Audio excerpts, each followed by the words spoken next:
Menteri Investasi Bahlil Lahadalia memastikan segera menerbitkan izin usaha pertambangan atau IUP batubara kepada pengurus besar Nahdlatul Ulama atau PBNU. Pemerintah sebelumnya sudah membuka keran perizinan tambang kepada organisasi kemasyarakatan atau ormas keagamaan lewat peraturan pemerintah atau PP nomor 25 tahun 2024 tentang perubahan atas peraturan pemerintah atau PP nomor 96 tahun 2021 tentang pelaksanaan kegiatan usaha pertambangan mineral dan batu bara. Tidak lama lagi saya akan teken IUP untuk kasih PBNU karena prosesnya sudah hampir selesai. Itu janji saya kepada kalian semua. Disebutkan dalam PP nomor 25 tahun 2024 terutama dalam pasal 34, konsesi tambang bisa diberikan kepada PBNU dalam bentuk wilayah izin usaha pertambangan khusus atau WIUPK. Teruntuk ormas PBNU, Bahlil menyebut pemerintah berencana memberikan konsesi tambang batu bara yang cadangannya cukup besar.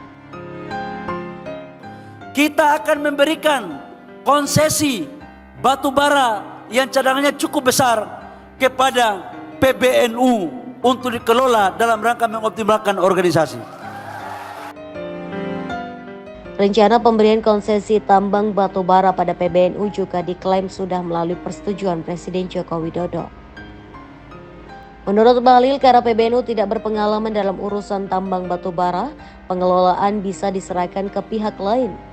Banyak perusahaan yang memiliki IUP juga tidak sepenuhnya dikelola sendiri, melainkan dibantu kontraktor.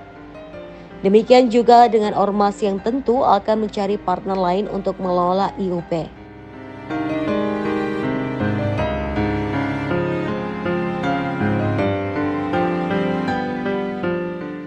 Dia juga beralasan para ormas keagamaan memiliki jasa dalam memerdekakan bangsa Indonesia sehingga sudah selayaknya mereka diberikan IUP untuk mengelola usaha pertambangan. Pusat Studi Ekonomi dan Sumber Daya Alam atau Pusesda menilai kebijakan ormas diperbolehkan mengelola tambang akan bertentangan dengan Undang-Undang Nomor 3 Tahun 2020 tentang pertambangan mineral dan batu bara. Direktur Pusesda Ilham Rifki mengatakan IUP yang akan dibagikan merupakan hasil dari pencabutan sebelumnya yang secara hukum terbukti tidak sesuai prosedur dan kewenangannya.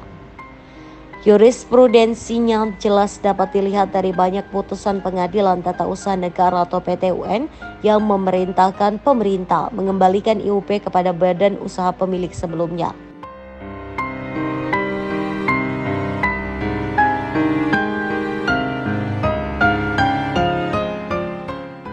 Kemudian ormas keagamaan bukan merupakan subjek yang berhak IUP menurut Undang-Undang Minerba. Pemberian IUP apalagi mineral dalam batu bara saat ini harus melalui lelang yang dilakukan secara terbuka untuk diikuti badan usaha lainnya. Prioritas dimenangkan lelang hanya diberikan kepada BUMN bukan ormas.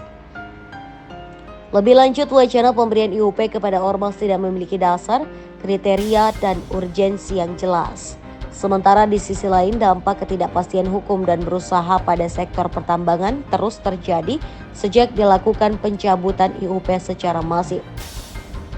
Ia menambahkan sesuai dengan tipologi usahanya yang kompleks, sektor tambang memerlukan keahlian dan modal yang cukup.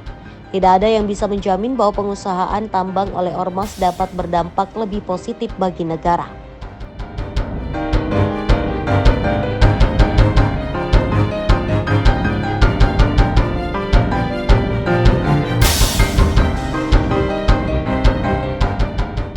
PP-nya saya akan detailkan ya, nanti saya akan jelaskan.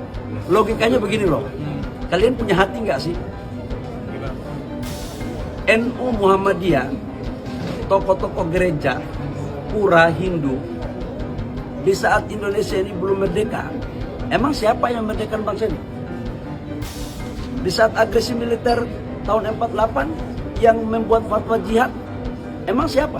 Konglomerat, emang perusahaan yang buat tokoh-tokoh agama.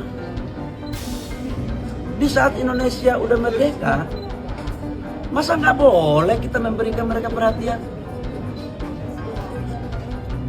Terus di saat Indonesia lagi katakanlah ada musibah, ada masalah, nanti tokoh-tokoh agama ini yang kita panggil untuk mereka menyelesaikan masalah. Dari mana sih hati kita ini? Yang penting kita lakukan dengan baik supaya mereka juga bisa mengelola, karena mereka mengelola umat. Tidak boleh ada konflik of interest, itu benar. Dikelola secara profesional, dicarikan partner yang baik.